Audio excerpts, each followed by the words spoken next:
শ্রীমঙ্গল চিড়িয়াখানা। কিতা অবস্থা তোমার? না রে বউ, বেশ ভালো বলে নাই। এখানে বাকি তৈছে। এই বাচ্চা, তো আমরা প্রায় সময় কই না নিব আছে পুকুরির মাছ কিতা খাইলে উদে খাইলে আসলে উদন আমি আপনারা দেখাইমু এই সেই উদ ভাই যেটা আমার কিসে দেখতে পারবে আসলে মুরগা। মুরগা আসলে আমরা বাড়িঘর অ্যাভেলেবেল থাকে, এটা চিড়িয়াখানা বন্দি করার কিতা মানে।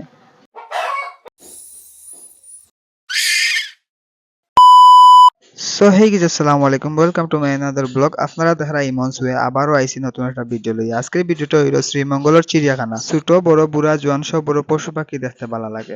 তো আজকে আমরা পশু পাখি দেখমু, লগে লগে তারা ইন্টারভিউ লইমু। প্রথমে হইয়া রাখি, এখানে ঢুকতে হইলে টিকিট লাগে, আর টিকিটের দাম মাত্র 25 টাকা। প্রাকৃতির পাশাপাশি পশু পাখিদেরও আমার খুব বেশি ভালো লাগে, ওটার লাগে আইলাম শ্রীমঙ্গল চিড়িয়াখানা। তো অনেক বেশি মানে মজা লাগে এই জায়গাতে এলে। আসলে মানে বন্য প্রাণীরা দেখলে আলাদা একটা আল্লাহ একটা সৃষ্টি কত সুন্দর আর কত ভয়ঙ্কর হইতে পারে, বুঝছেন? এটা এই জায়গাতে না এলে বোঝা যাইতো না। তো বাদামি বানর আপনারা আমি এখন দেখাইমু যে বাদামি কালার তারা মেবি। সো ভিউয়ার্স, এই দেখো কা এটা আসলে কয় বাদামি বাঁদর না? হ্যাঁ, বাদামি বাঁদর এখানে লেখা আছে।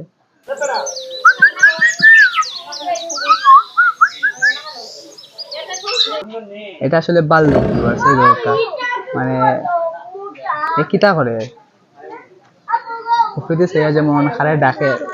কয়েকশো ধরনের প্রাণী এই চিড়িয়াখানাতে আপনারা দেখতে পারবা। এর মাঝে সবচেয়ে বেশি হইলো বিলুপ্ত প্রাণী, যা সচরাচর আমরা দেখতে পাই না। এটার নাম হইলো ফিশিং ক্যাট। আসলে এটা লাগে তো কুফি বাঘ, ফিশিং ক্যাট আবার কিতা? কুফি বাঘ তো কুফি বাঘও। আর দেখো কা ভিউয়ার্স কিলা খান লাশ হইয়া ঘুমাইছে, যেমন তার ক্লান্তি দূরর নারী। তো আমরা প্রায় সময় কই না নিব আছে পুকুরির মাছ কিতা খাইলে উদে খাইলে আসলে উদন আমি আপনারা দেখাইমু এই সেই উদ ভাই। আকাশের রাজা যারে কয় ধরিলেন যে আকাশও যে রাজত্ব করে, হয়তো আপনারা চিনছেন, এটা হলো ঈগল। তো ঈগল ওই মেবি এটা ঈগল, শকুনা ঈগলের মধ্যে পার্থক্য আছে। তো আমি ঈগল দেখাই কত কাছ থেকে, আপনারা ঈগল দেখো এখন। এই বাচ্চা, এই দেখো কা কেউ মা করছে, আমি তো মনে হয় যে আমার চোখ নিব গ্রন্থে কেউ। চিড়িয়াখানার আসল সুন্দরী হইলো এই হরিণ। আসলে হরিণটা আমার অনেক বেশি পার্সোনালি ভালো লাগে। আপনারা কিতাব ভালো লাগে না অবশ্যই তারা কমেন্টে লাজুক ও কইবা। দ্রুতগামী প্রাণী, তারা খুব তাড়াতাড়ি দৌড় দিতে পারে।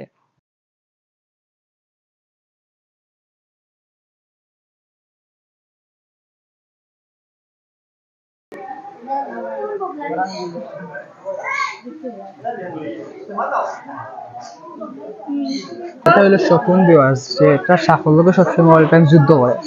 এটা কত বড় হইতে পারে এটা, মানে একটা পাওয়ার যে সাইজ ভিউয়ার্স, বিশ্বাস করতে নাই যে 10 বছর হুতার যে পাওয়া আছে এরকম।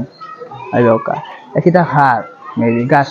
চিড়িয়াখানার সব থেকে আকর্ষণীয় বিষয় হলো অজগর সাপ। আসলে অজগর সাপ সবই বালা পায়, আর এটা দেখার লাগে অনেক দূর থেকে পর্যন্ত এই চিড়িয়াখানাত মানুষ আইন।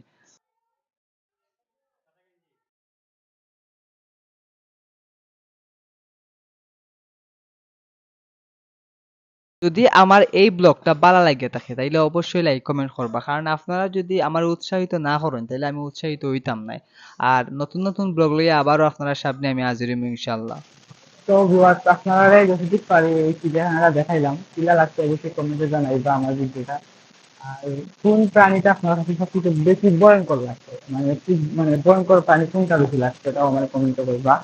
আর কোনটা বেশি কিউট লাগছে তো আমি আপনার কমেন্টে জানতাম চাই। এবার বাড়া থাকবা সুস্থ থাকবা, আবার নেক্সট একটা ভিডিও আপনার সামনে হাজির হইব। আসসালামু আলাইকুম।